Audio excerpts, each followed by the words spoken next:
Shalom, pagi, mari sama-sama dudukkan kepala, pejamkan mata sejenak. Bapa yang bersemayam dalam kerajaan surga, pagi yang cerah, kami adakan mesbah keluarga, mesbah pribadi. Kami boleh naikkan pujian kepada Bapa di surga, dan kami rindu untuk mendengarkan dengan firman-Mu.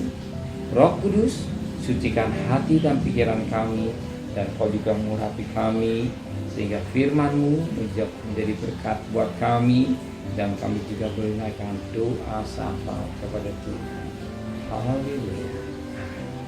Shalom, pagi, mari sama-sama kita akan membaca firman Tuhan Matius pasal yang ke-12.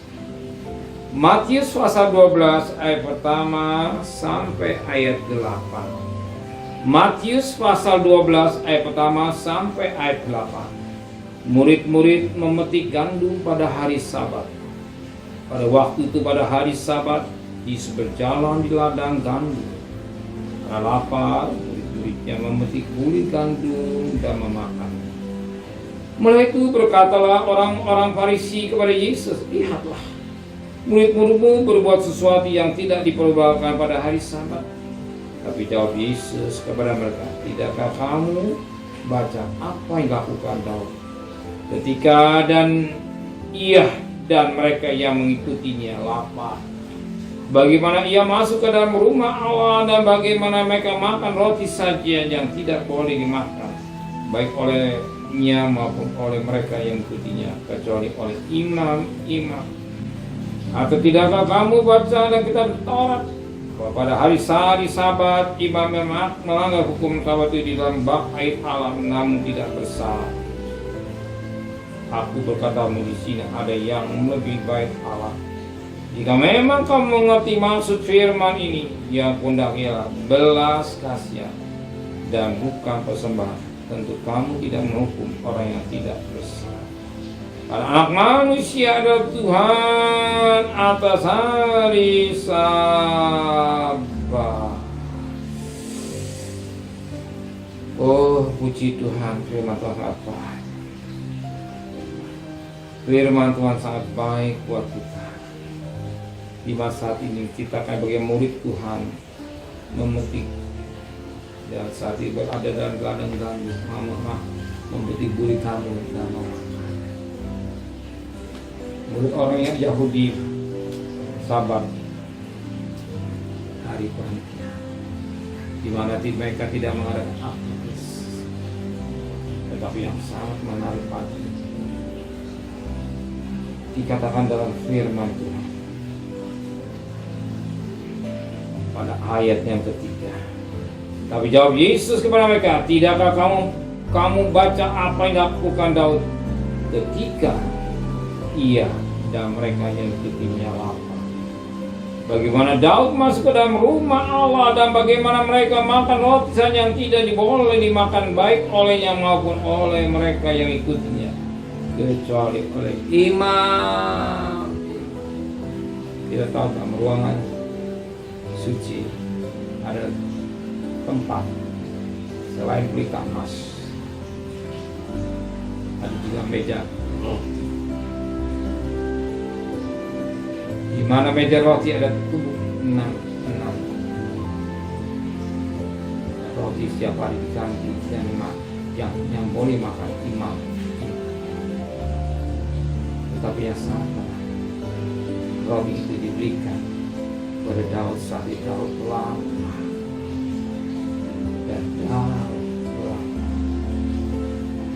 dan diberi makan roti saja. Apa yang terjadi? Ternyata setelah Daud makan, ada orang yang tidak senang, dia mengadukan, dan imam Abiatar, dikatakan dalam Raja-Raja 1 Samuel 21 ayat pertama sampai ayat yang ke 9, bagaimana Daud memberi imam dari ahli Melek ini memberi makan roti. Tapi apa yang terjadi? Selanjutnya ada orang yang mengetahui dia doa lapor besar, dan akhirnya Imam Abi lagi ini membayar akhirnya kebaikan Yesus Kristus yang rela mati demi keselamatan manusia, demi keselamatan Daud. Dia bayar harga Imam Abimelek ini untuk Daud tidak sampai binasa. Ya, kita harus Yesus aku roti. Akulah roti hidup. Pada siapa makan roti ini, dia akan hidup selama-lamanya. Kita diingatkan perjamuan. Kita diingatkan akan perjamuan kudus. Mari makan roti dan ini tubuhku, ini darahku. Yang beringatkan akan aku. Inilah kasih Tuhan. Kasih Tuhan yang besar. Inilah yang dikerjakan oleh Yesus. Sebagaimana firman Allah berkata pada Matius pasal 12, dikatakan pada ini, Matius pasal 12 ayat yang